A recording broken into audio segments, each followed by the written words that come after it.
ఈ ఎపిసోడ్ను మనము ప్రార్థనాపూర్వకంగానే మనము ఈ ఎపిసోడ్లో ముందరికి వెళ్ళాల్సి ఉంటుంది. అదే దువా చేస్తూ మనము దీన్ని అర్థం చేసుకోవడానికి హెల్ప్ చేయి ప్రభువా అని చెప్పి మనం ప్రార్థన ద్వారా దువా ద్వారా మనము అల్లాహ్ను ఆశ్రయించాల్సి ఉంటుంది. లేకపోతే మన కన్నులు తెరవబడవు, మనకి ఈ విషయం అర్థం కాదు మిత్రులారా. అందుకనే ఇది అత్యంత క్లిష్టమైన అత్యంత ఆసక్తికరమైనటువంటి ఎపిసోడ్ కనుక దీన్ని మీరందరూ కూడా ఆసక్తిగా ధ్యానం చేయాలని చెప్పేసి నేను విజ్ఞప్తి చేస్తున్నాను. అనంత కరుణామయుడు పరమ కృపాశీలుడు అయినటువంటి అల్లాహ్ పేరుతో ప్రారంభిస్తున్నాను. మిత్రులారా, ఖురాను గ్రంథంలో యేసుక్రీస్తు ప్రభుల వారి మరణానికి సంబంధించినటువంటి క్లారిటీని ఇవ్వాల్సిందిగా కొంతమంది ముస్లిం సహోదరులు కోరడం జరిగింది. ఎందుకంటే ఈ యేసుక్రీస్తు ప్రభుల వారి మరణం పైన అనేకమైనటువంటి సందేహాలు ప్రస్తుతం ప్రపంచంలో నెలకొని ఉన్నాయి. అంటే విషయం ఏంటంటే, యేసుక్రీస్తు వారు శిలువ మరణం చెందారా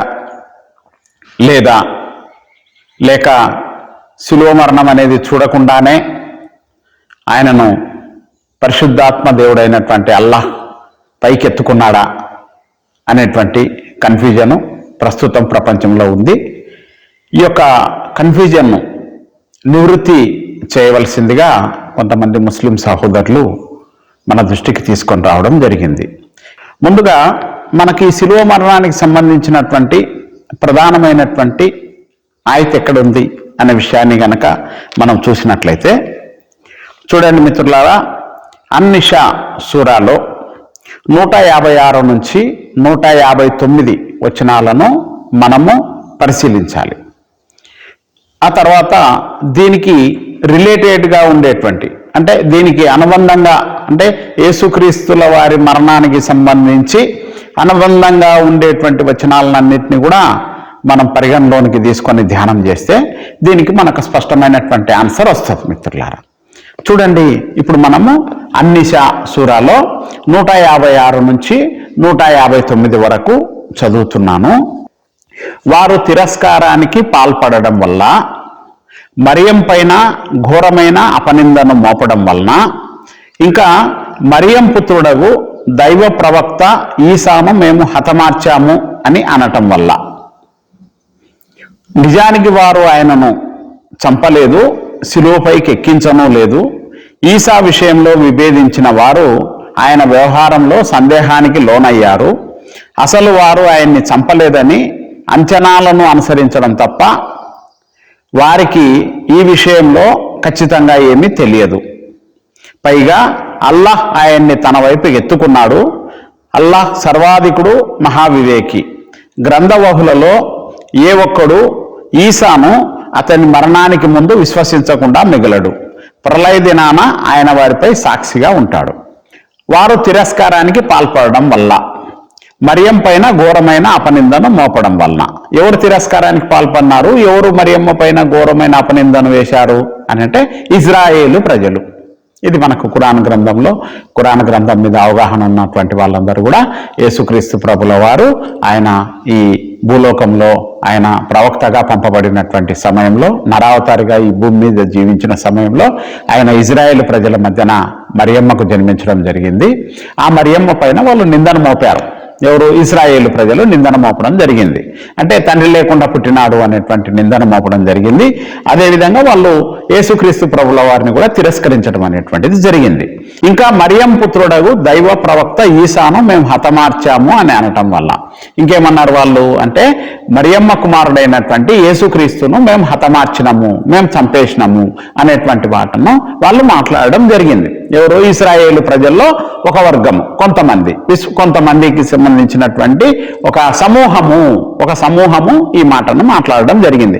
ఇది జరిగిన తర్వాత మనకి ఇక్కడ ఈ ఖురాన్ గ్రంథంలో ఒక చిన్న డాష్ ఉంది, అక్కడ చిన్న డాష్ అంటే ఇది ఒక సమూహము. నెక్స్ట్ ఇంకొక స్టెప్ మళ్ళీ ఏం జరుగుతుంది చూడండి, అక్కడ ఏం జరిగింది అక్కడ అంటే నిజానికి వారు ఆయన్ని చంపడం లేదు, సిలువపైకి ఎక్కించడం లేదు. ఈసా విషయంలో విభేదించిన వారు ఆయన విషయంలో సందేహానికి లోనయ్యారు. ఇంకొక సమూహం ఏమైందంటే ఇక్కడ చూడండి మిత్రులారా, ఆయనను చంపలేదు, సిలువపైకి ఎక్కించడం లేదు, ఏమి తర్వాత చంపలేదు, సిలువపైకి ఎక్కించడం లేదని అనుమానానికి గురైనటువంటి సమూహం ఒకటి ఉంది. ఒక సమూహమేమో స్పష్టంగా మేము మరియమ్మ తప్పు చేసింది అంటున్నాం, యేసుక్రీస్తును తిరస్కరిస్తున్నాం, యేసుక్రీస్తును చంపినాం అనేటువంటి సమూహం ఒకటి. రెండవ సమూహం ఏమంటుంది అంటే వీళ్ళు చూడలేదు, ప్రత్యక్షులు కాదు, ప్రత్యక్షంగా వాళ్ళు చూడనటువంటి సమూహం ఏమంటుంది అంటే ఆయనను చంపలేదు, సిలువపైకి ఎక్కియనో లేదు, అసలు ఈ విషయంలో వాళ్ళు సందేహానికి గురైనటువంటి సమూహం ఒకటి ఉంది. సందేహానికి లోనైన సమూహం ఒకటి, స్పష్టంగా చంపినమని చెప్తున్నటువంటి సమూహం ఒకటి. రెండు సమూహాలు ఉన్నాయి ఆనాడు ఇజ్రాయేల్ ప్రజల్లో. ఈ యొక్క యేసుక్రీస్తు వారిని సిలువ వేసినప్పుడు జరిగినటువంటి వ్యవహారం ఇది. అయితే నెక్స్ట్ ఇంకో విషయం ఏంటి చూడండి, అక్కడనే దాంట్లోనే మిత్రులారా, ఈ విషయమై ఇది ఇప్పుడు ఆయనను చంపలేదని వీళ్ళు అనుమానపడుతున్నారు, యేసుక్రీస్తును చంపలేదని వీళ్ళు అనుమానపడుతున్నారు. అల్లాహ్ ఆయన్ని పైకెత్తుకున్నాడు అనేటువంటి మాటను మాట్లాడుతున్నారు. ఎవరు? ఈ రెండో సమూహం. ఇక్కడ స్పష్టంగా చెప్పిన రెండు సమూహాలు ఉన్నాయి. ఒక సమూహము మరియమ్మ పైన నింద మోపినారు, దైవ ప్రవక్త అయినటువంటి యేసుక్రీస్తును తిరస్కరించినారు. తర్వాత యేసుక్రీస్తును మేము చంపినము అన్నటువంటి సమూహము, ప్రత్యక్షంగా చంపినటువంటి సమూహం మాట్లాడుతున్న మాటలు ఒక సమూహానివి. రెండవది ఏంటంటే ఆయనను చంపలేదు, సిలువపైకి ఎక్కియలేదు, ఆయన అసలు ఆయనను అల్లాహ్ పైకెత్తుకున్నాడు, ఆయనకు మరణం సంభవించలేదు ఈ సందర్భంలో అని ఒక అంచనాలతోటి, అనుమానాలతోటి, ఊహలతోటి మాట్లాడుతున్నటువంటి సమూహం ఒకటి. ఈ రెండు సమూహాల గురించినటువంటి క్లారిటీ ఉంది. ఈ రెండు సమూహాల వాళ్ళ ఆలోచనలకు మధ్యలో ఒక చిన్న డాష్ కూడా ఉంది అక్కడ ఖురాన్ గ్రంథంలో. ఏమనంటే ఇది ఒక గ్రూప్, ఇది ఒక సమూహము, వీళ్ళు మాట్లాడిన మాటలు ఇవి. రెండోది డాష్, ఇది ఒక సమూహము, వీళ్ళు మాట్లాడినటువంటి మాటలు ఇవి అనేటువంటి రెండు సమూహాలు చెప్పిన. ఇంకా మరి క్లారిటీ విషయానికి వచ్చినట్లయితే అయితే అల్లాహ్ తఆలా ఏం మాట్లాడుతున్నాడు ఈ విషయంలో అంటే, ఈసాను అతని మరణానికి ముందు విశ్వసించకుండా మిగిలరు. ఎవరు? ఇప్పుడు గ్రంథవహులలో అనేటువంటి మాటను ఇక్కడ వాడడం జరిగింది. యేసుక్రీస్తు ప్రభుల వారిని గ్రంథవహులలో విశ్వాసులు వాళ్ళ మరణానికంటే ముందే యేసుక్రీస్తు ప్రభువును విశ్వసిస్తారు అనేటువంటి మాట మాట్లాడుతూ ఇంకొక మాట కూడా అక్కడ యాడ్ చేయడం జరిగింది. ఏంటంటే ప్రళయ దినాన ఆయన వారిపై సాక్షిగా ఉంటాడు. ప్రళయ దినాన ఆయన కనపడతాడు వాళ్ళకి. ప్రళయ దినాన ఆయన స్పష్టంగా తీర్పు తీర్చేటువంటి తీర్పరిగా, ప్రళయ దినాన ప్రతిఫల దినాన ఆయన స్పష్టంగా వాళ్లకు ఈ విషయాలన్నింటినీ కూడా ఆయన స్పష్టంగా చెప్పడం అనేటువంటిది జరుగుతుంది. అయితే ఇది వీళ్ళ బయట ప్రస్తుతమైనటువంటి ముస్లిం సమాజంలో అస్పష్టంగా ఉంది. అంటే ఇది స్పష్టంగా లేదు. యేసుక్రీస్తు ప్రభు చనిపోయాడా, చనిపోలేదా అనేటువంటి మాట అస్పష్టంగా ఉంది అనేటువంటిది. అంటే కొంతమంది ఏమో అసలుగా ఈ రెండో సమూహం యొక్క వాదననే మెజార్టీగా మాట్లాడుతున్నారు. ఏంటంటే ఆయన చనిపోలేదు, ఆయన ఎత్తుకున్నాడు అనేటువంటిది.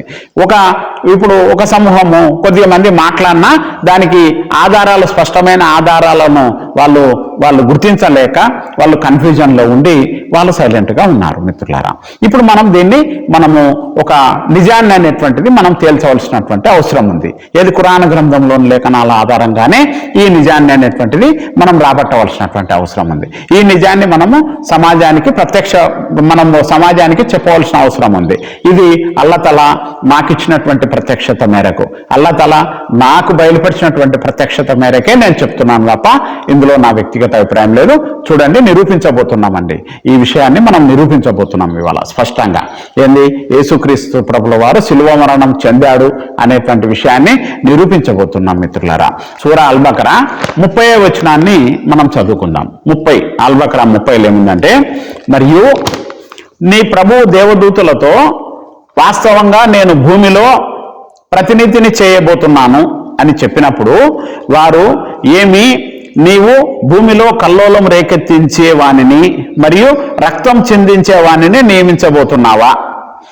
మేము నీ స్తోత్రం చేస్తూ నీ యొక్క గొప్పతనాన్ని కొనియాడుతూ నీ పవిత్ర నామస్మరణ చేస్తూనే ఉన్నాము కదా అని విన్నవించుకున్నారు. ఇక్కడ ఏమన్నాడు దేవుడు అంతకుముందు? అంటే గతంలో దేవదూతలతో మాట్లాడిన మాట, సృష్టికర్త అయిన దేవుడు మాట్లాడినటువంటి మాట ఏంటంటే, భూమిలో ప్రతినిధిని చేయబోతున్నాను. ఎవరి ప్రతినిధిని? సృష్టికర్త అయినటువంటి దేవుని యొక్క ప్రతినిధిని చేయబోతున్నాను.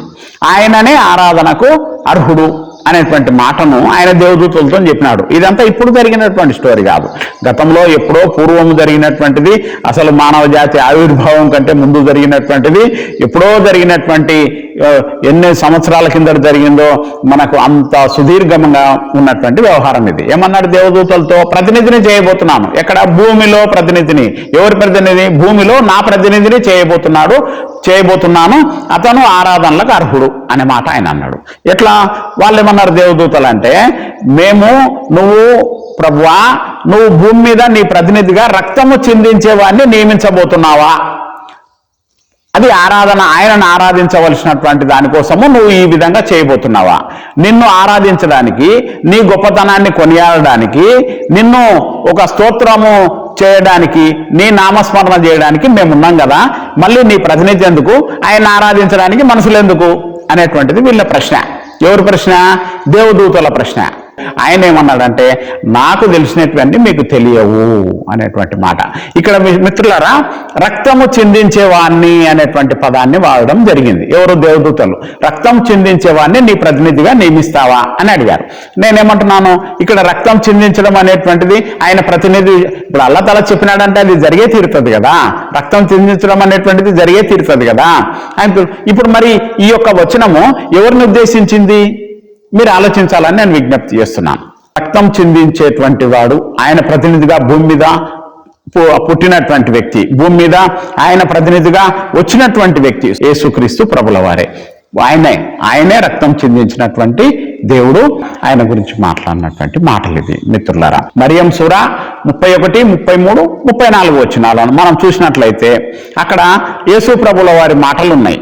నేను ఎక్కడున్నా సరే ఆయన నన్ను శుభవంతునిగా చేశాడు. నేను పుట్టిన రోజు, నేను చనిపోయే రోజు, నేను సజీవుడనై తిరిగి లేపబడే రోజు నాపై శాంతి కలుగుతుంది. ఇది మరియం కుమారుడైన ఈసా యథార్థ గాథ. ప్రజలు సంశయంలో పడి ఉన్న సత్యవాక్ ఇదే. యేసుక్రీస్తు ప్రభుల వారికి ఏం పేరుంది? వాక్కు, దైవవాక్కు, సత్యవాక్కు అనేటువంటి పేరు ఖురాన్ గ్రంథంలో ఉంది. అక్కడ ఉండేటువంటి ఇజ్రాయెల్ ప్రజలు ఏమన్నారు?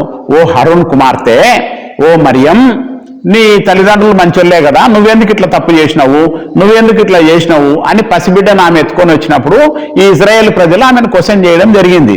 అంటే నీ తండ్రి మంచివాడే, నీ తల్లి కూడా మంచిదే, నువ్వు తప్పు చేసి యొక్క అక్రమ సంతానాన్ని కన్నావు కదా అనేటువంటి మాటను వాళ్ళు మాట్లాడినప్పుడు ఆమె ఏం చేసిందంటే, నీ ప్రశ్నలన్నిటికీ సమాధానంగా నా ఒడిలో ఉండేటువంటి చిన్నపిల్లవాడే ఆన్సర్ చేస్తాడని ఆయన వైపు చూపించింది. ఎవరి వైపు? యేసుక్రీస్తుల వారు అప్పటికి చిన్నపిల్లవాడు, మరి అమ్మ ఒడిలో ఉన్నటువంటి చిన్న పిల్లవాడు.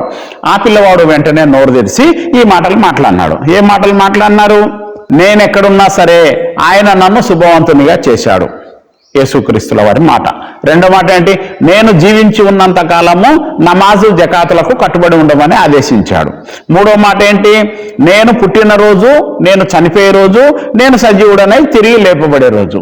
ఏంటంటే ఇక్కడ ఏముంది? ఇక్కడ పుట్టినరోజు శాంతి అనేటువంటిది, నా పైన శాంతి కలుగుతుంది అనే మాట మాట్లాడడం జరిగింది. చనిపోయే రోజు కూడా. ఇప్పుడు వీళ్ళు ఏమంటున్నారంటే, కొంతమంది వీళ్ళు ఈ యొక్క ఆయతుల మీద స్పష్టమైనటువంటి ధ్యానము అనేటువంటిది కుదరక వాళ్ళు ఏమనుకుంటున్నారంటే ఆయన చనిపోలేదు అంటున్నాడు. ఇక్కడ యేసుక్రీస్తుల వారు ఏమంటున్నాడు? నేను చనిపోయే రోజు నా పైన శాంతి కలుగుతుంది అంటున్నాడు. నెక్స్ట్ మూడో మాట ఏంటి? కానీ దాంట్లోనే యాడ్లో ఏముందాడా? నేను సజీవుడనై తిరిగి లేపబడే రోజు కూడా నాపై శాంతి కలుగుతుంది అని అంటున్నాడు. ఇక్కడ మరి నేను పుట్టినరోజు, చనిపోయే రోజు, సజీవుడనై తిరిగి లేపబడే రోజు. ఇప్పుడు వీళ్ళు చెప్తున్న దాని ప్రకారం ఏంటంటే ఆయన శిలువ మరణం చెందలేదు, అల్లాహ్ ఆయన పైకెత్తుకున్నాడు అనేటువంటి మాటని చెప్తున్నారు వీళ్ళు. నేనేమంటున్నా, ఒకవేళ వీళ్ళు ఏదైతే ఈ రెండవ సమూహం వాళ్ళు చెప్తున్న మాట నిజమైతే ఇక్కడ ఏముండాలంటే, నేను పుట్టినరోజు, నేను పైకి ఎత్తబడే రోజు, మళ్ళీ భూమి మీదకి తిరిగి రప్పించబడే రోజు, మళ్ళీ నేను చనిపోయే రోజు, మళ్ళీ సజీవుడనై తిరిగి రేపబడే రోజు అనేటువంటి మాట ఇక్కడ యాడ్ కావాలి. అవన్నీ కాదు. ఇక్కడ ఉండవలసినటువంటి మాట ఏంటి? నేను పుట్టినరోజు, నేను చనిపోయే రోజు, నేను సజీవుడనై తిరిగి రేపబడే రోజు. ఈ 3 జరిగినాయి. నా పైన శాంతి కలుగుతుంది అని ఆయన అప్పుడే చెప్పినాడు. నేను చనిపోతున్నాను అనేటువంటి మాటను కూడా అక్కడ చెప్పినాడు. వీళ్ళు ఇంకా చనిపోలేదు, అల్లా ఎత్తుకున్నాడు, వీళ్ళు ఇంకా చనిపోలేదు, అల్లా ఎత్తుకున్నాడు అనేటువంటి వర్షన్లోనే ఉన్నారు మెజార్టీ ప్రజలంతా. అట్లా కాదు మిత్రులారా, ఆయన పుట్టినరోజు ఉంది, ఆయనకు చనిపోయిన రోజు ఉంది, ఆయన సజీవుడై తిరిగి లేపబడిన రోజు కూడా ఉంది. ఇది ఒక వచనాన్ని కూడా దీన్ని పరిగణలోకి తీసుకొని ధ్యానం చేయాలని కోరుతున్నాను.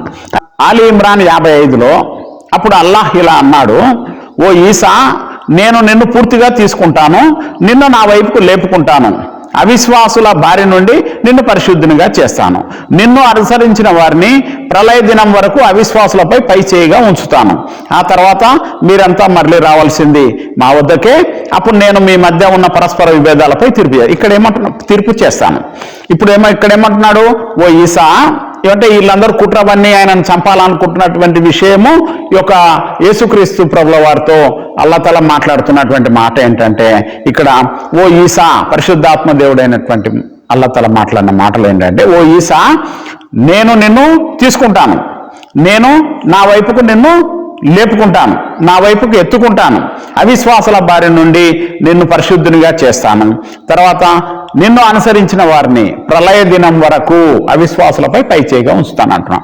ఇక్కడ ఎప్పుడు జరిగినటువంటి సందర్భం గురించి ఆయన ముందు చెప్తున్నాడు ఇక్కడ అంటే, ఆయన యొక్క శిలువ మరణం చెందిన తర్వాత, ఆయన ఈ యొక్క సమాధిలో పెట్టబడిన తర్వాత ఆయనను లేపుకుంటానని చెప్తున్నాడు ఇక్కడ. నేను లేపుకుంటాను, నేను నా వైపుకు నిన్ను ఎత్తుకుంటాను, నిన్ను అనుసరించినటువంటి వాళ్ళను, నిన్ను విశ్వసించినటువంటి వాళ్ళను ప్రళయ దినం వరకు అవిశ్వాసులపై పై చేయిగా ఉంచుతాను. నేను నిన్ను, ఓ ఈసా, నిన్ను ఎత్తుకుంటాను, నిన్ను లేపుకుంటాను, ప్రళయ దినం వరకు నిన్ను అనుసరించిన వారిని పై చేయిగా ఉంచుతా ఈ యొక్క అవిశ్వాసులందరిపైన అనేటువంటి మాటను ఇక్కడ పరిశుద్ధాత్మ దేవుడు మాట్లాడుతున్నటువంటి మాటగా మనం చూడాలి. ఇక్కడ అంటే ఇక్కడ సమాధి చేయబడిన తర్వాత లేపుకుంటాను అనేటువంటి మాటకు సంబంధించిన విషయము శిలువ మరణము, శిలువ వేయకుండానే పైకి లేపుకుంటానని కాదు. శిలువ వేయకుండానే పైకి అని అంటే నీకు ఆ విధమైనటువంటి వచనాలకు ఆధారం ఏమీ లేదు మిత్రులారా. అది కేవలము ఒక రెండో సమూహానికి సంబంధించినటువంటి అనుమానము, సందేహము, వాళ్ళ యొక్క ఊగిసలాటనే. అది ఇక్కడ విషయాన్ని గమనించాలని చెప్పి నేను విజ్ఞప్తి చేస్తున్నాను. ఇక సూరా అస్సాఫాత్లో మనము 107, మేము ఒక పెద్ద బలి పశువును పరిహారంగా ఇచ్చి ఆ బాలుని విడిపించాము. ఏంది ఇక్కడ? మేము ఒక పెద్ద బలి పశువును పరిహారంగా ఇచ్చి ఆ బాలుని విడిపించాము. ఏ బాలుని విడిపించాము? ఇసాక్ అనేటువంటి బాలుని విడిపించాము. ఎప్పుడు విడిపించాము? ఇబ్రహీం వారి జీవిత కాలంలో జరిగినటువంటి సంఘటన ఇది. ఇబ్రహీం వారికి దేవుడు ఆయనకు కలలో ఆయనకు దర్శనమిచ్చి, నీ కుమారుడైనటువంటి ఇసాకును మాకు బలి ఇవ్వమని చెప్పేసి ఆయన ఆజ్ఞాపించినప్పుడు, ఆ యొక్క ఇబ్రహీము ఈ ఆజ్ఞను అమలు చేసినప్పుడు, ఏదైతే ఆయన కొండ మీదకి తీసుకెళ్లి ఆ బాలుని బంధించి ఆయనను పడుకోబెట్టి ఆయనను కత్తి పైకెత్తి ఆయనను బలి ఇవ్వడానికి సిద్ధపడ్డప్పుడు, అప్పుడు దేవుడే ఇబ్రహీంను ఆపి, నేను నీకు ఇచ్చినటువంటి ఆజ్ఞను నిజం చేసి చూపించినావు గనక ఆ బాలు నేను చేయకు, నేను ఒక పెద్ద బలి పశువుని ఇస్తున్నా అని అక్కడ పక్కన కొమ్ములు తగులుకున్నటువంటి ఒక పెద్ద పొట్టేలుని ఆ బాలునికి బదులుగా దాన్ని జిబాహ్ చేయమని, దాన్ని వధించమని, దాన్ని అర్పణగా అర్పించమని చెప్పేసి, ఈ బాలునికి బదులుగా పొట్టేలుని అర్పించమని చెప్పేసి చెప్పినప్పుడు జరిగినటువంటి సంఘటననే ఈ యొక్క సంఘటన. బలి పశువును ఒక ప్రత్యామ్నాయంగా అంటే ప్రాతినిధ్య మరణంగా, అంటే ఈ యొక్క ఇసాకు చెందవలసినటువంటి యొక్క బలికి బదులుగా, ఇసాకును బలి ఇవ్వవలసినటువంటి దానికి బదులుగా ఇబ్రహీము ఇసాకును బలి ఇవ్వకుండా ప్రాతినిధ్య మరణంగా పొట్టేల్ని ఇచ్చి ఒక పెద్ద బలి పశువును అనే మాటనే రాయబడింది ఇక్కడ. సరే, దీనిలో కొన్ని మనకి ఇజ్రాయేలీల ఉల్లేఖనాల ప్రకారము ఒక పొట్టేలు అనేటువంటి మాట కూడా ఉంది కనుక మనం పెద్ద బలి పశువు అనే దాన్నే ప్రామాణికంగా తీసుకుందాం. ఆ యొక్క దాన్ని ఇచ్చి ఈ బాలుని విడిపించడం జరిగింది. ఇక్కడ ఏంటి? ఇక్కడ ప్రాతినిధ్య మరణము అంటే ఆ బాలునికి బదులుగా మరొక జీవి రక్తాన్ని చిందించాలి. దీన్ని ప్రాతినిధ్య మరణము అని అంటారనమాట. ఈ ప్రాతినిధ్య మరణము ఎవరికి సూచనగా జరిగింది? ఇది ప్రాతినిధ్య మరణము అంటే ఈ మనుషులందరి శాప పాపాలను తన మీద వేసుకొని వీళ్ళందరికీ బదులుగా ఆయన శిలువ మరణం చెందడం అనేటువంటి దానికి ఉదాహరణగానే ఈ యొక్క సంఘటనను దాదాపు ఇప్పటికే 4000 సంవత్సరాల క్రితము ఇబ్రహీం వారి జీవిత కాలంలో ఈ సంఘటనను జరిగించడం జరిగింది. ఆదాము తొలి మానవుడు, 6000 సంవత్సరాల క్రితము ఆదాము అనేటువంటి తొలి మానవుడు. ఆయనకి 2 కొడుకులు స్టార్టింగ్ లో. ఎవరెవరు? నంబర్ 1 ఏంటి? కాబిల్. నంబర్ 2 ఏంటి? హాబిల్. కాబిల్ హాబిల్ అనేటువంటి ఇద్దరు కుమారులకు సంబంధించి వాళ్ళు కొంత యుక్త వయసు వచ్చిన తర్వాత వాళ్ళు దేవునికి నజరానా అంటే కానుకలను సమర్పించవలసినటువంటి టైం వచ్చినప్పుడు వాళ్ళు కానుకలు తీసుకెళ్లారు. ఈ కానుకలు తీసుకెళ్లిన దాంట్లో పెద్దవాడైనటువంటి కాబిల్ పంట పొలాలను, ప్రథమ పంట ఫలములను, ఆయన కష్టార్జితాన్ని ఆయన కానుకగా తీసుకెళ్లడం జరిగింది. హాబిల్ ఏం తీసుకెళ్లాడు? ఆయన యొక్క ఒక గొర్రెను తీసుకొని వెళ్ళటం అనేటువంటిది జరిగింది. అయితే దేవుడు ఏం చేసినాడు? ఈ యొక్క కాబిల్ యొక్క అర్పణను అంగీకరించలేదు, హాబిల్ అర్పణని అంగీకరించడం జరిగింది. ఈ యొక్క అంటే ఏంది ఇక్కడ డిఫరెంట్? ఇక్కడ డిఫరెంట్ ఏంటంటే కాబిల్ అర్పణలో ఆయన కష్టార్జితం ఉంది, ఈ యొక్క పంటకు సంబంధించినటువంటి ఈ యొక్క పంట ఫలములు ఉన్నాయి. అంటే ఈయన అర్పణలో ఏముంది ఇక్కడ అంటే రక్తము ఉంది అన్నమాట. రక్తము అనేటువంటిది దేవుడు స్టార్టింగ్ లోనే ఆదాము అవ్వలు ఏదైతే తినవద్దని చెప్పినటువంటి పండు తిన్నప్పుడే అప్పుడే ఆయన ఆర్డర్ జారీ చేయడం జరిగింది. ఏంటంటే రక్త ప్రోక్షణము అనేటువంటి దాన్ని అప్పుడే ఆయన చెప్పడం జరిగింది మిత్రులారా.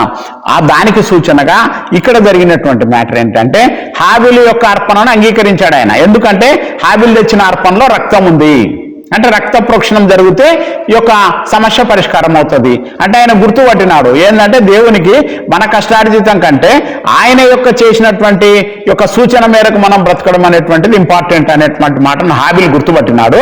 కయ్యను ఏం గుర్తుపట్టినాడు? కవినికి ఏమర్థమైంది అంటే నేను కష్టపడి తీసుకోతే దేవుడు మెచ్చుకుంటాడని నేను అనుకున్నాడు.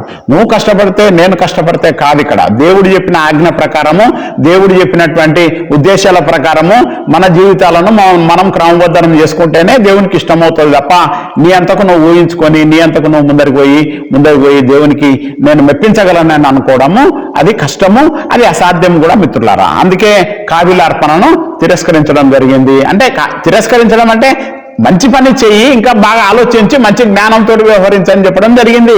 ఎవరికి? కాబిల్కు. హాబిల్ని యాక్సెప్ట్ చేయడం జరిగింది అనమాట. అంటే ఇక్కడ కూడా బ్లడ్ ఉంది అంటున్నా. ఈ వచనాలన్నింటినీ చూసినట్లయితే మనకేమర్థమవుతుంది ఇక్కడ మిత్రులారా? మనకు యేసుక్రీస్తు ప్రభుల వారికి సంబంధించినటువంటి బలియజ్ఞము లేదు, రక్త ప్రోక్షణము లేదు, శిలువ మరణం అనేది సంభవించిందని మనము వీటన్నిటి వచనాల ద్వారా మనం ఆలోచిస్తే మనకు తేట తెల్లమయ్యేటువంటి అంశము. ఇక్కడ ఏముంది? ఇక్కడ మనకు ఖురాన్ గ్రంథంలో దాదాపుగా యొక్క యేసుక్రీస్తుల వారిని సజీవుడు అని పిలవడం జరిగింది. ఆ వచనాలు మనకు దాదాపు ఖురాన్ గ్రంథంలో 5 చోట్ల దొరుకుతాయి. సజీవుడు అంటే అర్థం ఏంటి అంటే జీవించి ఉన్నవాడు. ఆయనను 5 చోట్ల దానికోసారి సజీవుడు అని అనవలసిన అవసరం ఏంటి అని అంటున్నా నేను. ఆయన సజీవుడు అని అంటే ఆయన బ్రతికే ఉన్నాడు, మీరు చనిపోయినారని అనుకున్నారు కానీ అని అర్థమైన ఏంది? ఎట్లా ఆయన బ్రతికే ఉన్నాడు, చనిపోయి సమాధి చేయబడి అట్లే ఉండబడలేదు, ఆయన లేపబడినాడు అని అర్థము మిత్రులారా. అందుకే ఆయనను సజీవుడు అని చెప్పడం జరిగింది. ఆలి ఇమ్రాన్ 169 చూడండి. ఆలి ఇమ్రాన్ సూరా 169 వచనంలో ఏంటంటే అల్లాహ్ మార్గంలో చంపబడిన వారిని సుతరాము మృతులుగా తలపోయకండి, వారు సజీవులు. అంటే అల్లాహ్ మార్గంలో చంపబడినటువంటి వాళ్ళు సజీవులు అనేటువంటి మాటను మనం ఇక్కడ చూస్తున్నాం. ఇక్కడ అల్లాహ్ మార్గంలో చంపబడినటువంటి వ్యక్తి, అల్లాహ్ మార్గంలో ఇప్పుడు ఈ యొక్క శిలువ మరణం చెందినటువంటి వ్యక్తి యేసుక్రీస్తు ప్రభుల వారు. నెక్స్ట్ ఇంకొక వచనాన్ని కూడా చూడండి. అల్-బకరా 255లో అల్లాహ్ ఆయన తప్ప మరో ఆరాధ్యుడు లేనే లేడు, ఆయన సజీవుడు. ఇప్పుడు ఆల్రెడీ అల్లతల ఆయన ఆది అంతము లేనటువంటి దేవుడు, గొప్పవాడు, సృష్టికర్త, ఈ యొక్క అనేక ప్రపంచాలను సృష్టించినటువంటి దేవుడు, భూమి ఆకాశాలను సృజించినటువంటి దేవుడు, నక్షత్ర మండలాలను సృజించినటువంటి దేవుడు, ఆకాశ మహాకాశాలు పట్టజాలన్నటువంటి దేవుడు అల్లతల. ఆయనను జాంకోసారి సజీవుడు అనటం ఏంటి అంటున్నా నేను. అంటే ఆయన ఆల్రెడీ మొత్తం సృష్టికే మూలం కదా. ఆయన సజీవుడు అంటున్నాడు అంటే అర్థం ఏంటంటే ఇక్కడ ఆయన చనిపోయి మళ్ళీ తిరిగి లేవటం అనేది జరిగింది, ఆయన సజీవుడు అనేటువంటి మాటను చెప్తున్నాడు. ఈ సృష్టికర్తను పట్టుకొని సజీవుడు అని అంటే మనకు అర్థం లేని కార్యక్రమం. అంటే ఇప్పుడు అంటే ఈ మరణము అనే సబ్జెక్టు, తిరిగి లేపడము అనేటువంటి సబ్జెక్టు కనుక లేకపోతే ఆ యొక్క ఏదైతే సజీవుడు అనేటువంటి మాట ఖురాన్ గ్రంథంలో వ్యర్థంగా రాయబడినట్టుగా మనం భావించాల్సి ఉంటదన్నమాట. కనుక ఆయన సజీవుడు అంటే అల్లా మార్గంలో చంపిన వారిని మృతులుగా తలపోయకండి, వారు సజీవులు. ఇంకోటి ఏంటి, ఆయన తప్ప మరో ఆరాధ్యులు లేడు, ఆయన సజీవుడు. మళ్ళీ ఇంకోటి ఏంటి, ఆలి ఇమ్రాన్ 2లో కూడా చూడండి, అల్లాహ్ ఆయన తప్ప మరో ఆరాధ్య దైవం లేడు, ఆయన సజీవుడు. నెక్స్ట్ ఇంకో మాట కూడా చూడండి, తాహా 111లో చూడండి, అందరి ముఖాలు సజీవుడు నిత్యుడు అయినటువంటి అల్లా ఎదుట పూర్తిగా క్రిందకు వాలి ఉంటాయి. ఇది ప్రళయ దినం నాడు జరిగే సంఘటన. నెక్స్ట్ దానికి యాడ్లో చూడండి, ఆయన ఏముంది అక్కడ, అందరి ముఖాలు సజీవుడు నిత్యుడు, సజీవుడు అనేటువంటి మాట ఇక్కడ. మళ్ళీ ఇంకో మాట కూడా చూడండి, అల్ మోమిన్ 65లో కూడా చూడండి, ఆయన సజీవుడు, ఆయన తప్ప మరో ఆరాధ్యుడు లేడు, సజీవుడు. మనకు ఖురాన్ గ్రంథంలో ఆయనని సజీవుడు సజీవుడు సజీవుడు అనేటువంటిది. ఒక మాట ఏముంది ఇక్కడ, అల్లా మార్గంలో చంపబడిన వాళ్ళని మృతులు అనకండి, సజీవులు అనండి అనేటువంటి మాట. అంటే అల్లా మార్గంలో యేసుక్రీస్తుల వారు చనిపోవడం జరిగింది, రక్తం చిందించడం జరిగింది, శిలువ మరణం చెందడం జరిగింది, సమాధి చేయబడడం జరిగింది, తిరిగి పరిశుద్ధాత్మ దేవుడైన అల్లా తఆలా ఆయనను పైకి ఎత్తుకోవడం జరిగింది, పైకి లేపుకోవడం జరిగింది, గనక ఆయన సజీవుడు. మూసా తన జాతి వారితో అల్లాహ్ మిమ్మల్ని ఒక ఆవును జిబహ్ చేయవలసిందిగా ఆజ్ఞాపిస్తున్నాడు అని అన్నప్పుడు, ఏంటి మాతోని వేలాకోలం చేస్తున్నావా అని వారు ప్రశ్నించారు. ఏమన్నాడు మూసా ప్రవక్త, ఇజ్రాయేల్ ప్రజల్ని మీరు ఆవును జిబహ్ చేయండి అన్నాడు. అంటే మేము మాతోనేమన్నా వేలాకోలం చేస్తున్నావా అంటే, నేను అటువంటి మూర్ఖుల్లోని వాడిని కాదు అని. అక్కడేముంది, దానికి అతను నేను అలాంటి మూర్ఖుల్లో ఒకరిని కాకుండా ఉండేందుకు అల్లాహ్ శరణు వేడుతున్నానని జవాబిచ్చాడు. అప్పుడు వారు, అయితే అది ఎటువంటిదై ఉండాలో మాకు వివరించవలసిందిగా నీ ప్రభువుని అర్థించు అని వాళ్ళు అన్నారు. అది ఎటువంటిదై ఉండాలా చెప్పుమని మూసాను ఇజ్రాయేల్ ప్రజలు అడగడం జరిగింది. దానికి అతను, అది మరీ ముసలిదై ఉండకూడదు, మరీ లేగదూడ కూడా ఉండకూడదు. అంటే అది ఒక లేగదూడగా ఉండకూడదు, ఏది ఆ ఆవు, తర్వాత అది ముసలిదై కూడా ఉండకూడదు. మరి ఇది ఇప్పుడు దాని తర్వాత ఇంకోటి ఏంది, అది మధ్య వయసులో ఉన్నటువంటి ఆవై ఉండాలా అనేటువంటి మాటను చెప్పడం జరిగింది. ఇక్కడ ఏముందట, పైగా అది మధ్య వయసులో ఉన్న ఆవు అయి ఉండాలని ఆయన ఆజ్ఞాపిస్తున్నాడు. ఇక ఆజ్ఞాపించబడిన విధంగా చేయబండి అని చెప్పారు. మళ్ళీ వీళ్ళకు డౌట్లు, అంటే వీళ్ళంతా అనుమానాస్పదంతో కూడినటువంటి ప్రజలు కనుక అది ఏ రంగుదై ఉండాలనో అడుగు నీ ప్రభువును అని మళ్ళీ అడిగారు ఆయన్ని. ఏ రంగుదై ఉండాలో వివరించమని నీ ప్రభువును ప్రార్థించంటే అది పసుపు వర్ణం గలదై ఉండాలా అనేటువంటి మాటను చెప్పడం జరిగింది. ఆకర్షణీయంగా ఉండాలా అనే మాటను చెప్పడం జరిగింది. అప్పుడు వాళ్ళు, ఇంకా మాకు ఆవు సంగతి ఇంకా ప్రస్ఫుటం కాలేదు అని చెప్పేసి, ఇంకా నువ్వు క్లారిటీ అంటే అది దుక్కి దున్నేది, సేద్య పనులు ఉపయోగపడేది అయి ఉండకూడదు అని, ఆరోగ్యవంతమైనది అయి ఉండాలా. అంటే దానిపైన అంతకుముందు ఎలాంటి గాయాలు కానీ, డాగులు కానీ, మచ్చలు కానీ ఇటువంటి ఏమి ఉండకూడదు అని ఈ లక్షణాలన్నీ చెప్పిన తర్వాత వాళ్ళు ఆవును బలి ఇవ్వడం జరుగుతుంది. అప్పుడు అంటే ఈ యొక్క ఆవుకు దేనికి సంబంధించినటువంటి ఈ యొక్క సూచన అనేది ఇప్పుడు నేను చెప్తాను మిత్రులారా. ఇప్పుడు ఏముంది ఇక్కడ, యేసుక్రీస్తు ప్రభుల వారు ముసలి వ్యక్తి కాదు, బాలుడు కాదు. నెక్స్ట్ పసుపు వర్ణము. పసుపు వర్ణం అంటే ఎప్పుడు కూడా, అంటే పసుపు అనే దానికి ఏం చేయాలంటే నిత్యత్వం అంతా కళాంశంగా, అంటే నిత్యత్వం అంతా యొక్క అంటే ఫ్యూచర్ అంతా పసుపు అంటే మనము ఒక ఏమంటారు దాన్ని, శుభానికి సూచన. శుభానికి సూచన పసుపు, లేదు శుభకార్యానికి సూచన పసుపు. ఆ శుభానికి అట్లా అంటే యేసుక్రీస్తుల వారు శుభవంతుడు, శుభకరుడు అనేటువంటి మాటను కూడా మనం ఖురాన్ గ్రంథంలో ఉంది. అంటే పసుపు అంటే శుభము అనేటువంటిది. పసుపు రంగుదై ఉండాలా, అంటే శుభవంతుడై ఉండాలా. నెక్స్ట్ ఇంకోటి ఏంది, దుక్కు దున్నేది, లేదు ఒక డాగులు ఉండేది, గాయపడిందై ఉండకూడదు. అంటే ఆయన మీద ఆయన పరిశుద్ధతకు సంబంధించినటువంటి ఎలాంటి రిమార్క్స్ లేవు. యేసుక్రీస్తు ప్రభుల వారి జీవితంలో ఎలాంటి పాపం లేని పరిశుద్ధుడు అనేటువంటిది ఇక్కడ మాటను మనం చూస్తున్నాం అన్నమాట. అంటే ఇటువంటి దాన్ని బలివ్వాలా అని చెప్పేసి ఒక యేసుక్రీస్తు ప్రభుల వారి కంటే ముందర 1500 సంవత్సరాల ముందర ఇజ్రాయేల్ ప్రజలకు ప్రవక్త అయినటువంటి మూసా ఆజ్ఞాపించిన ప్రకారము లాస్ట్కు వాళ్ళు ఆ విధంగా ఆవును బలివ్వడం జరిగింది. బలిచ్చిన తర్వాత ఆయన ఏమన్నాడంటే, ఎవరు మూసా ప్రవక్త, మీరు ఒక వ్యక్తిని హత్య చేసి దాని మీద పరస్పరం విభేదించుకుంటున్నారు. మీరు ఒక వ్యక్తిని చంపేసి మీరు పరస్పరం విభేదించుకుంటున్నారు కదా, ఇప్పుడు మీరు చేయాల్సిన కార్యక్రమం ఏంటంటే, ఎవరు చంపినారు, ఏం చేయాలా అనేటువంటిది మీరు ఏం చేయాలంటే, ఈ యొక్క ఈ యొక్క బలి ఇవ్వబడిన ఆవు ముక్కను ఒకదాన్ని తీసుకుపోయి ఆ చంపబడిన వ్యక్తి గనక మీరు తాకిస్తే, ఆ చంపబడిన వ్యక్తి గనక మీరు తగిలిస్తే అతను లేచి బతుకుతాడు అని చెప్పడం జరిగిందనమాట. ఇక్కడ అదే ఉంది. ఏమో చూడండి మిత్రులారా, అల్-బకరా 72-73లో మీరు ఒక వ్యక్తిని హత్య చేసి ఆ విషయంలో పరస్పరం విభేదించుకోసాగారు, కానీ మీ గుట్టును రట్టు చేయాలని అల్లా నిర్ణయించుకున్నాడు గనక ఆ ఆవు ముక్కను ఒకదాన్ని హతుని దేహానికేసి కొట్టండి, అతను లేచి నిలబడతాడు అని మూసా అన్నాడు. ఆ విధంగా అల్లాహ్ మృతులను బ్రతికించి తన నిదర్శనాలను చూపుతున్నాడు. ఇకనైనా మీరు బుద్ధిగా మసలుకోవాలా. ఓ ఇశ్రాయేల్ ప్రజలారా, మీరు ఒక వ్యక్తిని చంపి ఒకరి మీద ఒకరి నింద మోపుకుంటున్నారు. ఏదైతే మీరు బలి ఇచ్చినారో ఆవు ముక్కను ఒకదాన్ని తీసుకొని వచ్చి ఆ చనిపోయిన వ్యక్తి శరీరానికి తగిలిస్తే, లేదు ఆ చనిపోయిన వ్యక్తి శరీరాన్ని కనుక మీరు కొడితే మీరు అతను లేస్తాడు. మీకు ఆ యొక్క ఎవరు చేసినారు ఏం కథ అనేది అతనే చెప్తాడు. ఇప్పుడు విషయం ఏంటంటే మిత్రులారా, బాగా జాగ్రత్తగా వినాలని కోరుతున్నాను. ఎందుకంటే ఇక్కడ పాయింట్ లాస్ట్లో ఏముంది, అల్లాహ్ ఈ విధంగా అల్లాహ్ మృతులను బ్రతికించి తిరిగి లేపుతాడు అంటే ఏ విధంగా? ఈ విధంగా అంటే ఈ యొక్క చనిపోయినటువంటి ఆవు ముక్కను తీసుకెళ్లి చనిపోయినటువంటి బలి ఇచ్చినటువంటి ఆవు ముక్కను తీసుకెళ్లి చనిపోయినటువంటి వ్యక్తిని తొలగించడం ద్వారా, అంటే మానవులందరూ ఏదైతే ఆదాము అవ్వలు చేసిన తప్పుకు, మొదట చేసినటువంటి తప్పుకు అది వారసత్వంగా వస్తున్నటువంటి పాపము, వారసత్వముగా వస్తున్నటువంటి పాపము అనేటువంటి శాపము, వారసత్వంగా వస్తున్న పాపము శాపముల నుంచి విమోచించడం కోసం మరలందరూ చచ్చిపోయినారు ఈ భూమి మీద. అంతకుముందు వీళ్ళు మరణం లేదు. అల్లతల స్టార్టింగ్లో ఆదాము అవ్వలను చేసినప్పుడు కానీ వాళ్ళ సంతానానికి ఆయన ఆలోచించినటువంటి పద్ధతి ప్రకారం మరణం లేదు. కానీ ఈ యొక్క తప్పు చేసినందువల్ల మరణం ఈ భూమి మీదలోకి ఎంటర్ అయింది. ఈ మరణాన్ని విమోచించేటువంటి మార్గము, వాళ్ళు తిరిగి బ్రతికించేటువంటి మార్గము ఈ జివబ్ చేసినటువంటి ఆవు ముక్కను తగిలించడం. అంటే ఇక్కడ జివబ్ చేయబడినటువంటి ఆవుకు సాదృశ్యంగా ఉన్నటువంటి వ్యక్తి యేసుక్రీస్తు ప్రభువు.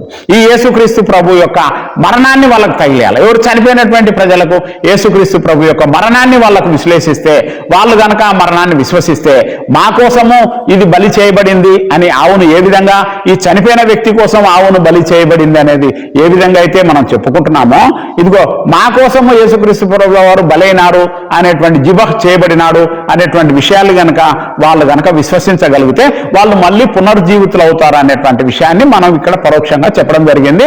ఇది ఇప్పటికీ 3500 సంవత్సరాల క్రితం జరిగినటువంటి స్టోరీ ఇది మిత్రులారా.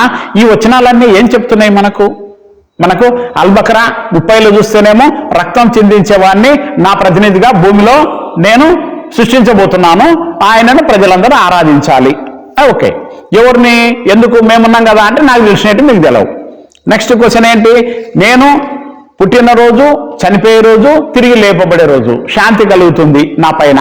చనిపోయే రోజు అలా క్లారిటీ ఉంది. యేసు ప్రభు చనిపోలే లేదు, యేసుక్రీస్తు అసలు చావే లేదు, ఆయన ఎత్తుకున్నాడు అని అంటే మరి మళ్ళా ఎత్తుకున్న ఆయన నీకు ఇక్కడ చనిపోయే రోజు అని ఏ విధంగా దీంట్లో ఖురాన్ గ్రంథంలో ఎంట్రీ చేయబడుతుంది? తప్పకుండా ఆయన మరణించడం జరిగింది అనేటువంటి మాటను మనం గుర్తించాలని నేను విజ్ఞప్తి చేస్తున్నా. ఇప్పుడు చెప్పినటువంటి విషయాలన్నీ కూడా ఒక పెద్ద బలి పశువునిచ్చి పరిహారంగా, ఏది ప్రాతినిధ్య మరణము అనే దానికి సూచనగా. సజీవుడని నీకు సృష్టికర్తను పట్టుకొని మనం ఒక సజీవుడు అని అంటే అట్లా కాదు. అది ఆయన మరణించి తిరిగి లేచినాడు కనుక ఆయన సజీవుడు అనేటువంటి మాటను మెన్షన్ చేయడం జరిగింది. మరి ఒక ఆదాము పిల్లలైనటువంటి కాబిల్ హాబిల్ అటువంటి బలి అర్పణలో కూడా రక్తం ఉన్నటువంటి ఆయన యొక్క ఆ యొక్క బలి ఏదైతే నజరానాను, రక్తం ఉన్నటువంటి నజరానాను అంగీకరించడం జరిగింది అనేటువంటి విషయాన్ని కూడా మనము గుర్తుపట్టాలని చెప్పేసి నేను విజ్ఞప్తి చేస్తున్నాను. అంటే టోటల్గా ఈ మనకు అన్నిషా సూరాలోని 156 నుంచి 159 మధ్య ఉన్నటువంటి వచనాలలో 2 సమూహాలు ఉన్నాయని నువ్వు గుర్తుపడితే నీకు ఆన్సర్ అంతా వచ్చేస్తుంది. ఈ వచనాలన్నీ కొన్ని ఆలోచన చేస్తే నువ్వు క్లారిటీ వస్తుంది. అక్కడ స్పష్టంగా లైన్ కూడా ఉంది అక్కడ మిత్రులారా. 2 సమూహాల మధ్యన వాళ్ళ అభిప్రాయం ఏంటి, వీళ్ళ అభిప్రాయం ఏంటి అని ఒక చిన్న ఇట్లా అడుగీత ఉంది. నువ్వు చూడాలి దాన్ని. చూసి ఈ సమూహం అభిప్రాయం ఇది, ఈ సమూహం అభిప్రాయం ఇది. అక్కడ కింద ఉన్నటువంటి వచనాలను ఆయన చంపలేదు, ఆయనను అల్లా ఎత్తుకున్నాడు అనేటువంటి మాటలను బట్టి నువ్వు డెసిషన్కు రాకూడదు మిత్రులారా. అదేవిధంగా ఇంకొంతమంది ఎట్లా డెసిషన్కి వస్తున్నారంటే ఆయన ప్రవక్త మాత్రమే అని ఉన్నటువంటి విషయాన్ని పట్టుకొని డెసిషన్కి వస్తున్నారు. అట్లా కాదు, ఆ ప్రవక్త మాత్రమే అని ఉన్న పక్కన ఆయన దైవ వాక్కు మాత్రమే అని ఉంది, ఆయన సత్యం మాత్రమే అని ఉంది, ఆయన దైవ ఆజ్ఞ మాత్రమే అని ఉంది, ఆయన దేవుని ప్రాణం మాత్రమే అని ఉంది, ఆయన దేవుని యొక్క వాక్కు మాత్రమే అని ఉంది, ఆయన దేవుని యొక్క జీవం మాత్రమే అని ఉంది. ఇవన్నీ గమనించకుండా ప్రవక్త మాత్రమే అని ఉన్న పదాన్ని ఒకదాన్ని పట్టుకుంటే నీకు ఆన్సర్ రాలేదు, నువ్వు రుజు మార్గంలోకి రాలేవు. ఇక్కడ రెండో సమూహం వారి అభిప్రాయాన్ని ఆయన అల్లా ఎత్తుకున్నాడు, ఆయన చనిపోలేదని కనుక నువ్వు వీటన్నిటిని పరిశీలించకుండా ఒక నిర్ణయానికి వస్తే నువ్వు రుజుమార్గంలోకి రాలేవు, నువ్వు రక్షణలోనికి రాలేవు. కాబట్టి మిత్రులారా, యేసుక్రీస్తు ప్రభుల వారు ఈ భూమి మీద 2000 సంవత్సరాల క్రితము మరియమ్మ గర్భంలో జన్మించడం జరిగింది. ఆయన శిలువ మరణం చెందడం జరిగింది, ఆయనను సమాధి చేయడం జరిగింది, ఆయనను పరిశుద్ధాత్మ దేవుడు లేపుకోవడము అంటే ఎత్తుకోవడం అనేటువంటిది జరిగింది. ఈ యొక్క విషయాలన్నింటినీ మీరు గుర్తించాలని చెప్పి నేను విజ్ఞప్తి చేస్తూ, యూనుస్ సూరాలో 93వ వచనంలో మేము ఇశ్రాయేలు సంతతి వారికి చాలా మంచి నివాస స్థలాన్ని, తినడానికి పరిశుద్ధమైన ఆహార పదార్థాలను ఇచ్చాము, వారి వద్దకు జ్ఞానం వచ్చేసిన తర్వాతనే వాళ్ళు విభేదించుకున్నారు. నిశ్చయంగా నీ ప్రభు ప్రళయ దినాన వారు విభేదించుకుంటూ ఉన్న విషయాలపై వారి మధ్యన తీర్పు చేస్తాడు. ఎవరు సంబంధించి ఇజ్రాయేల్ ప్రజలు విభేదించుకున్నారు. ఏమని? వాళ్ళు జ్ఞానం వచ్చిన తర్వాతనే వాళ్ళు విభేదించుకున్నారు. వాళ్ళు విభేదించుకున్న విషయాలపైన ప్రళయ దినం నాడు నిశ్చయంగా నీ ప్రభు ప్రళయ దినాన వాళ్ళు విభేదించుకున్న విషయాలపై తీర్పు చేస్తాడు. అప్పుడు తెలుస్తుంది వీళ్ళకి, ఎవరికి ఆయన ఎత్తుకున్నాడు, ఆయన చచ్చిపోలేదు అన్న వాళ్ళకు నీకు అప్పుడు తెలుస్తుంది. ఏంది ఇది ఏదైతే ప్రభు అప్పుడు చెప్తాడనమాట. అట్లా ఇంకొక వచనం కూడా మీరు చూడండి మిత్రులారా, మరి ధర్మానికి సంబంధించిన స్పష్టమైన నిదర్శనాలను కూడా వాళ్ళకి ఇచ్చినాము, కానీ తీరా జ్ఞానం వచ్చేసిన తర్వాతనే వాళ్ళు తమ మధ్య తమ మధ్య గల ద్వేషము శత్రుత్వం కారణంగా వాళ్ళు ప్రజల్లో వాళ్ళ ద్వేషము వాళ్ళ శత్రుత్వం కారణంగా వాళ్ళు విభేదించుకున్నారు. మరి ఏ ఏ విషయాలలో విభేదించుకుంటున్నారో వాళ్ళ దానికి సంబంధించినటువంటి తీర్పును వారి మధ్యన ప్రళయ దినాన నీ ప్రభువు ఆయన చెబుతాడు. అంటే విభేదాల మీద ప్రళయ దినం అన్నాడు. ఎవరైతే నమ్మలేదో, ఇంకా ఎవరికైతే అర్థం కాలేదో, ఇంకా ఎవరికైతే రక్త ప్రోక్షణం అనే దాని మీద, ఏదైతే శిలువ మరణం అనే దాని మీద, ఏదైతే బలియజ్ఞం అనే దాని మీద, ఈ బలియాగం అనే దాని మీద ఎవరికైతే నీకు అస్పష్టంగా ఉన్నావో, ఎవరైతే మీరు విశ్వసించడం లేదో వాళ్లకు ప్రళయ దినం నాడు అల్లా తల చెప్పడం అనేటువంటిది జరుగుతుంది. వాళ్లకు తప్పకుండా ఆ రోజు నాడు దానికి సంబంధించినటువంటి ప్రతిఫలం ఇవ్వబడుతుంది. అది విశ్వాసులకైనా వాళ్ళ యొక్క ఈ భూమి మీద వాళ్ళ వ్యవహారానికి సంబంధించినటువంటి దానికి ప్రతిఫలం ఇవ్వడం జరుగుతుంది, అవిశ్వాసులకైనా వాళ్ళ చర్యలకు ప్రతిఫలం ఇవ్వడం జరుగుతుంది. అందుకే అది ప్రతిఫల దినము, అది ప్రళయ దినము, అది ఎవరి యొక్క బహుమానాలను వాళ్ళకి ఇచ్చేటువంటి దినం గనక ఈ యొక్క స్పష్టంగా నేను చెప్తున్నటువంటి ఈ వచనాలన్నింటినీ మీరు మరొకసారి ధ్యానించండి. ఈ ఎపిసోడ్లన్నీ పరిశీలిస్తే క్లారిటీ వచ్చేస్తుంది. క్లారిటీ వస్తుంది మీకు. లేదంటే మీరు అల్లా తల్లకు బాగా ప్రేయర్ చేయండి, దువా చేయండి, ప్రార్థన చేయండి. మాకు ఈ విషయం నిజమా కాదా అనేటువంటి విషయం మీరు స్పష్టంగా ప్రార్థన చేసినా మీకు దేవుడు బయలుపరుస్తాడు మిత్రులారా. అంటే నేను ఏ ముస్లింలు కానీ ఎవరిని కూడా నేను తప్పు పట్టడం లేదు. అయితే వీళ్ళు చాలా మంది తెలియకనే యేసుక్రీస్తుల వారిని ఆరాధిస్తున్నారు, కానీ మేము ఆరాధిస్తున్నది యేసుక్రీస్తుల వారిని అనేది వాళ్ళకి తెలియదని నేను అంటున్నాను మిత్రులారా. మీరు తెలియక దేన్నైతే ఆరాధిస్తున్నారో దాన్నే మేము మీకు ప్రకటిస్తున్నాం. ఆయన్నే సిలువ వేసి చంపబడినటువంటి యేసుక్రీస్తు ప్రభుల వారు. ఈ విషయాన్ని గుర్తించాలని విజ్ఞప్తి చేస్తున్నాం. కనుక మీరు ఈ యొక్క ఎపిసోడ్లన్నింటినీ కూడా మీరు లైక్ చేయండి, షేర్ చేయండి, ఈ యొక్క ఛానల్ను సబ్స్క్రైబ్ చేయండి. అనేకులకు దీన్నే మనం సువార్త అంటాము. యేసుక్రీస్తు ప్రభుల వారి జననము, మరణము, పునరుత్థానము అనేటువంటి విషయాలనే మనము సువార్త అని అంటాము. కనుక ఈ యొక్క విషయాన్ని లైక్ చేయండి, షేర్ చేయండి, సబ్స్క్రైబ్ చేయండి ఛానల్ను. అల్లతల ఆశీర్వాదాలకు పాత్రలు కండి. దేవుడు మిమ్మల్ని మీ కుటుంబాలను దీవించి ఆశీర్వదించును గాక. God bless you all.